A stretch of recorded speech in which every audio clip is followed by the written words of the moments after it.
What's going on, everybody? This is the blockchain backer bringing you the latest cryptocurrency news and analysis. Today, we have a green day here in the cryptocurrency market. We'll take a peek here at the Bitcoin price chart and the altcoin market. Also cover some of the news that's going on. As many have probably heard, in the final hours and days before the XLS20 amendment was about to go into effect here on the XRP ledger, it appears a hiccup has been found. And late last night, we dropped below 80% consensus in validator approval for the XLS20 amendment, meaning that our clock has stopped. And they will need to make a small code change in order to fix the exploit that was discovered. Then consensus will need to reach back above 80% again, and the 14-day clock starts over. So that was a tough pill to swallow last night. For many people, they're probably hearing that for the first time right now, throwing your hands up in the air. Trust me, I'm right there with you.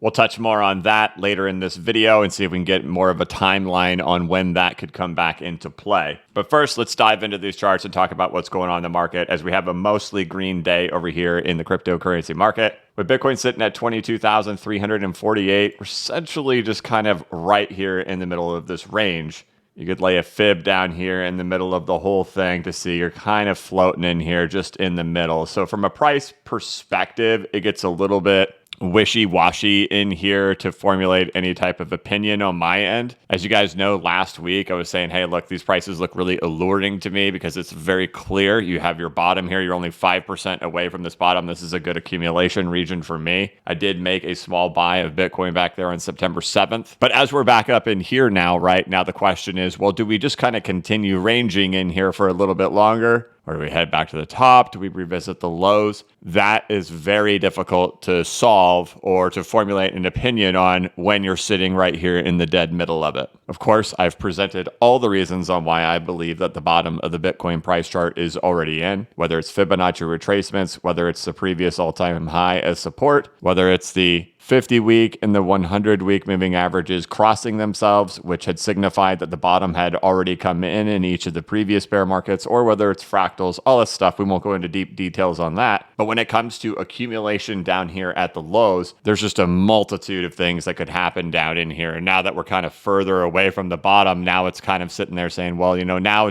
does it go into more Wyckoff accumulation? Does it, still have longer to work down in here like we saw back in 2015 and 2015, but then the Wyckoff accumulation lasts for a really long time before it ends up going. Get that off the screen right there. Or do we head up now and then move on into spring, or work up higher from here? And the problem here is that you're now in a range. So anytime we're in the middle of the range, deciding what's going to happen in the middle of the range is very difficult. The optimistic thing is that we could see is we're getting a strong push away from those lows, right? That's a good sign. There are buyers in here. The wicks, whenever they get in there, the buyers show up, including me. And for those who've watched the channel, know I haven't bought Bitcoin since 2019, early 2019, like March and April, when it was like $4,000. I didn't touch buying Bitcoin since then. You got me to come in and actually be a buyer in here. So this is great, but we'll need to give it a few days to kind of get away from just sitting right here in the middle of this thing to start trying to speculate on what kind of structure could we be making. Because as we know in the past, this thing can go on for quite some time. We've been moving at a very similar time scale as history has. And even in this, ranging, right? And ranging can go on for a very long time. So nice to see it popping out of there. But in the bigger picture, nothing is really truly exciting about Bitcoin unless it exceeds the high that was set back there on August 15th. So it need to exceed about $25,000. And even if it does exceed $25,000, you also run the risk of Wyckoff accumulation, which does have one more revisit of the low before it eventually goes. So we'll give it some room to breathe to kind of talk about those things. But as we're sitting right here in the dead center of this thing, we know that ranging can kind of take place in here, and you could still just waddle around in here for some time. Doesn't change the idea that on the big scale, the bottom is already in, but for daily price action, it just kind of is what it is. As it should be no surprise, green action in Bitcoin. Hey, we've got green action over here in the stock market as well, with the Dow Jones up starting the week 327 points. The S&P 500 is up, along with the NASDAQ. A little bit more interesting over here, the DXY was not able to get through that last Fibonacci retracement level that we've been looking at over here. You got a 21-year long movement happening in here from a retracement perspective. It got back to its final retracement level, not able to close the daily candle above that level. It's been pulling back. You can look at relative strength indicators. You can see the bearish divergence emerging here on the daily time frame, see it on the MACD. Look over here on the weekly time frame as well. We can see that emerging right here in the relative strength. We have essentially 5 months of bearish divergence emerging here on the relative strength as it went back to reach that final retracement level. So those may be positive signs right there in the DXY for the stock market and of course crypto, which as you can imagine, if the DXY is stopping there at the 786, which we don't know yet, but if it is, all of this stuff would also have confluence with it and make sense at the same time, right? Moving on to other aspects of the cryptocurrency market this week, the merge is scheduled to happen for Ethereum. We've discussed this on this channel several times that it was very interesting to see that the price action movement that happened for Ethereum in here is very similar to the last super cycle of Ethereum, including finding its tops in the same places as well, with a incredibly similar corrective structure happening in here right now. Question is, what happens after this merge happens? Do we start resuming, and is there like this massive bull run coming for Ethereum afterwards? Looking a little bit closer at the fractals, my best guess would be like, if you are still following that fractal, it looks like you're somewhere right in here, right?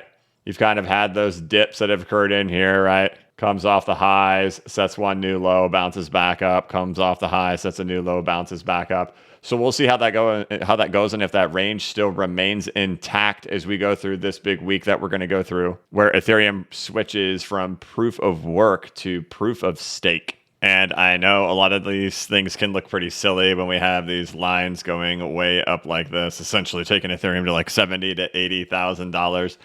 It's essentially grabbing what previous super cycles for Ethereum have done. And trust me, $80,000 per Ethereum sounds absolutely absurd to me. It sounds like hopium to me. It sounds like nonsense to me. Just the thing about these super cycles is we've seen Bitcoin actually do 3 of these. It actually did 1 of these prior to this too. All 3 of these super cycles being of the same length, starting down here at like 3 cents, full-blown super cycle, and then going on doing another one of the same length, and then here we go, going on doing another one. And as we all witnessed right there, we had the same consolidation region there where the super cycle was the same. So it's definitely hard for me to imagine anything like that happening for Ethereum, but I'm not blind to it that I've seen Bitcoin do these super cycles before. We watched Ethereum do the exact same length and corrective structure in here as what we saw in the last super cycle. It'll be very interesting to watch how this kind of plays out right in here. And who knows if this fractal will remain the same, but in order for it to remain true, it would mean that this low that you have right there would need to hold, as it did hold back here. So essentially for Ethereum, still continuing to hold that 1400 price level, because as we could see, we just bounced right out of there as well. As for the Bitcoin dominance, still straight line up ever since it broke into the new low, hitting a 4-year low just last week. Looking at CoinTrader Pro, which pulls the data from CoinMarketCap today, bouncing right back through the broken support level. So is the Bitcoin dominance throwing a curveball now? We'll have to see. We finally got the breakdown. Now here it goes right back through it on both CoinTrader Pro and TradingView. Of course, a lot of this dominance is going to be reflected on the relationship between Bitcoin and Ethereum. As we can see, Ethereum's having a red day paused out in here, while Bitcoin is having an up day. And if we look at them combined, they're still within their ranges that they've been for the Bitcoin plus Ethereum dominance together. So it's kind of like just this battle back and forth between Ethereum and Bitcoin.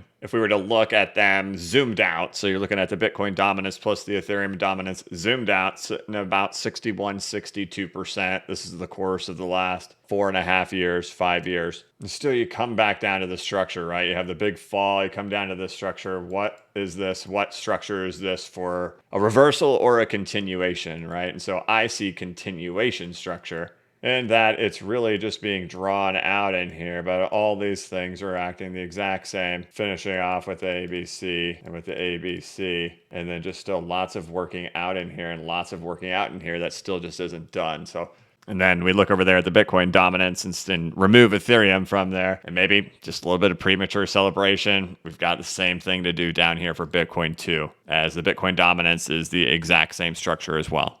And then that ties back into the Bitcoin price chart because we know the conditions in which the Bitcoin dominance falls. Throughout all of history, for major falls in the Bitcoin dominance, they occur under the conditions of Bitcoin breaking out from a multi-year bear into a new all-time high. So if Bitcoin breaks out into the new all-time high, boom, that's when that dominance starts to fall, or going back into a retrace. So if we're not seeing it breaking down as the Bitcoin price is moving back up, is it telling us that Bitcoin actually is going back into a retrace just yet? And that's where you get to the point of saying, oh, hey, we're still just stuck in the middle of a range right here. Yeah, prices have moved up quickly, but is it too soon to get excited that much more is ready to happen yet for Bitcoin and that more accumulation is still going to happen in here? So while I'm happy to see these prices for Bitcoin come up off these lows, the fact that it sits right here in the middle of the range and that the dominance is kind of recouping some of it, it's not acting in the manner of like it's getting ready to rock and roll into a retrace right now. So I'm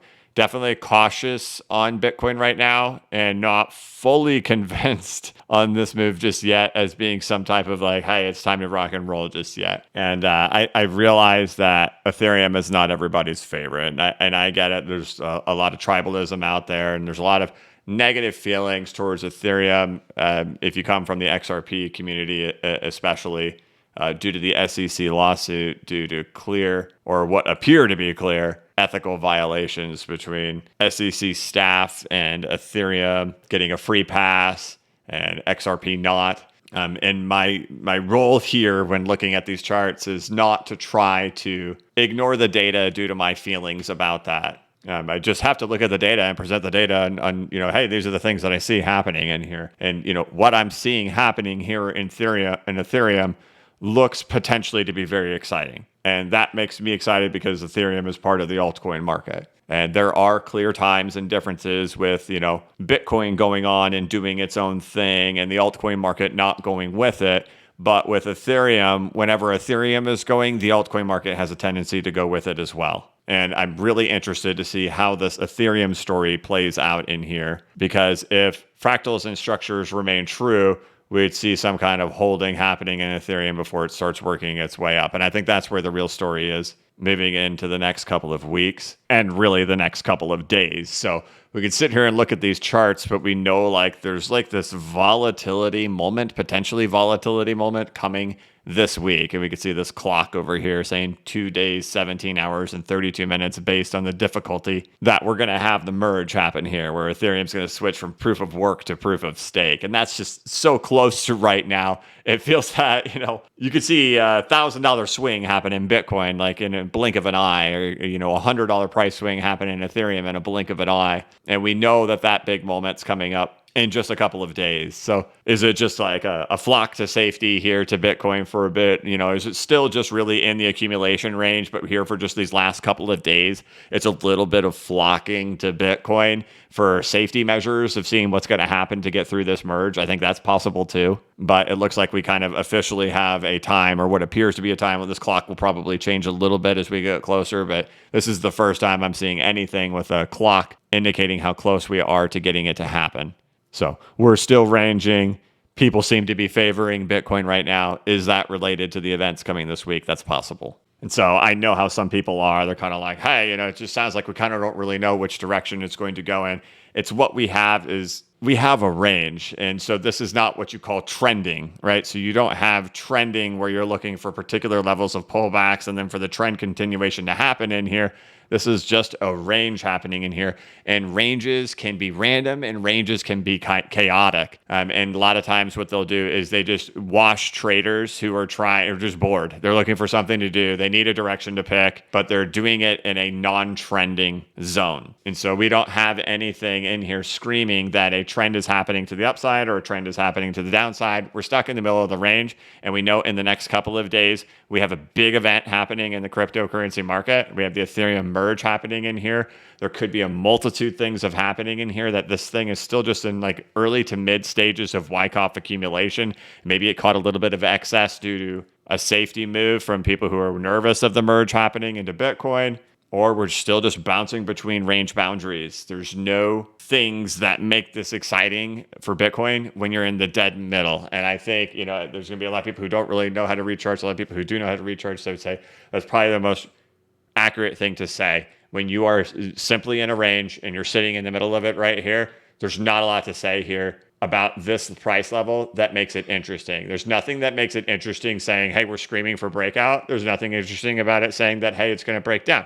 It's simply in the middle. The things that make the price level interesting is when you get to the bottom of the range or when you get to the top of the range. When you get to the top of the range, you have a couple of options up here and saying, hey, look, are we going in for full-blown breakout? Or is this now the portion of the Wyckoff accumulation where it reverses over on itself for the spring leg of a Wyckoff accumulation? Or at the bottom of the range, you have the ability to talk about, hey, there's accumulation in here. When you are in the dead middle, it's just, there's a lot of names for people who are taking action in the middle of ranges. And they're not nice words. I'm not going to say them on here, but this is, to put it very fairly, very nicely, this is called the dumb money zone. There's too many things that could happen right in here to make your guess on which one it's going to do, top of the range, bottom of the range. Too many things could happen. And with this catalyst just now 2 days, 16 hours, and 50 minutes away, there's just way too much that could happen. But for fun, I'd be willing to hypothesize things, right? And if we saw Bitcoin, say, move back down, right? Well, then it's just acting like what normal Wyckoff accumulation acts like, and that there's probably still a long time left in this thing. If history is any type of indicator, that's how we've seen these things play out. If you head back down to these lows again here, and we kind of get stopped out in the middle of the range, it would seem that accumulation is going to continue for a much longer time. If we head back up to the top of the range, you start saying, well, hey, maybe we're much further along in the Wyckoff accumulation, and then we can head down for our spring and keep going. And then, of course, if you do head up to the top, you start saying to yourself, oh, man, am I visually seeing the Wyckoff accumulation incorrectly, right? Did it actually happen here? We already had that pullback, and then our spring actually already took place down in here, and we get back up in here. So right in here, you still have the options that, hey, Wyckoff accumulation is still happening for a very long time in here, or that Wyckoff accumulation is still going to take place from here, or have we already had the full-blown Wyckoff accumulation playing out in this moment? This was actually our spring down in here. We're heading back to the upside. Any of those things are possible, but when you sit here in the middle, good luck taking the guess. And I know how critics work. They're typically people who don't do charting of their own, but like we were talking about last week, down in here, very clear, right? You have all the things indicating the bottom is already in. 786 Fibonacci retracement, previous all-time high, 50-week crossing the 100-week moving average, fear and greed index popping out of extreme prolonged fear, and weekly relative strength index being in oversold. All of these things indicating that the bottom is in. So for me, actionable stuff that I can take down here, stop loss sitting down there at the lows. Back here in the middle of a range, you just don't have that anymore. I know this video is getting a little bit longer right now. We're just kind of saying the same thing. But it's just to kind of try to explain, as you sit in the dumb money zone, you could go back to either side of a range. It's ranging. This is what ranges do. So we'll give it time to play out to see if it can give us a little bit more information away from the dead center of this thing as the week progresses and as this thing continues on. And I can tell you, we've watched this thing count down from 2 days, 17 hours and 32 minutes to 2 days, 16 hours and 14 minutes. Which means an hour and 18 minutes has come off of this clock. It has not been an hour and 18 minutes of me recording. It has been maybe 20. So this clock appears to be moving a little bit faster than real time. So tomorrow we'll check in on this again tomorrow because this seems to be counting down a little bit faster than what real time is. And I would not be surprised to see the Bitcoin price chart being impacted by what's going on with Ethereum. So that's what's going on with Bitcoin. Middle of a range. Ethereum structurally looking a little bit better, but we've got the big merge coming up. Let's get through these next few days, and then hopefully we have kind of a clearer picture over there on the charts. The bigger thing going on out there for the XRP community, man, I did not like posting this tweet yesterday. It's the elephant in the room at this point. You made it all the way to this point in the video. We're almost 20 minutes in. Now we're finally going to dive into the XLS20 stuff. Hated posting this tweet, so if you're feeling disappointment about that the XLS20 amendment is not going to be going into effect tomorrow, I'm right there with you. I've kind of already gone through the throwing the papers in the sky and being like, no, I just hit the microphone there, sorry. But we'll kind of go through this real quick. It looks like the XLS20 amendment implementation is going to be delayed. While things were going good for Tuesday, validator approval quickly dropped from 94% to 77%, canceling the 14-day clock. Requires a fix, then validator approval, and a new 14-day clock starts. We can say Vitsi Vens posting over here on Twitter. I know this will feel like a setback for all projects and users already counting the days, hours, minutes till XLS20 native NFTs on the XRP ledger would go live. But as I have said many times before, we must get things right, not right now. Hiccup, not the end. Too long didn't read. Convenient small feature for minters can be exploited. Small code change required. Remove XLS20 support now. Resupport when addressed. It's a delay. Not canceling support, just canceling support for the current release. And he's got a post down here to talk about the exploit that's in there. And essentially, the discussions currently right now is that, maybe within a week that this problem will be solved. It sounds like it's something really easy. It could only take a day or two for this to get resolved. After it's resolved, then all the validators have to go back into approval. We have to get above 80% validator approval in the yay column. Then once we get above that, the 14-day clock starts over. Beginning of this video, we were at 57%. You can see now we're down to 54%. I watched this live last night. I watched when that thing came out. I saw us drop to 82% in here, and I'm sitting there looking at that thing thinking, we're like a day or two away from this thing. It's going to drop below 80, isn't it? And then I watched it drop to 77%, and it was just, oh my gosh. So I know, as YouTubers, we're coming on here and saying, here's words of encouragement, right? It's good that we're going to get things right. It's good that we're taking our time. And yes, all of those things are true. We don't want something coming out that there's going to have a bug in it and it's going to be exploited and be a huge issue. There's no doubt about it. That would have been really, really bad. It doesn't take away the fact that it's disappointing. And I'm right there with you. If you're feeling that way, you're feeling frustrated, you want to throw the papers in the sky. Last night, man, oh my gosh. Right there with you.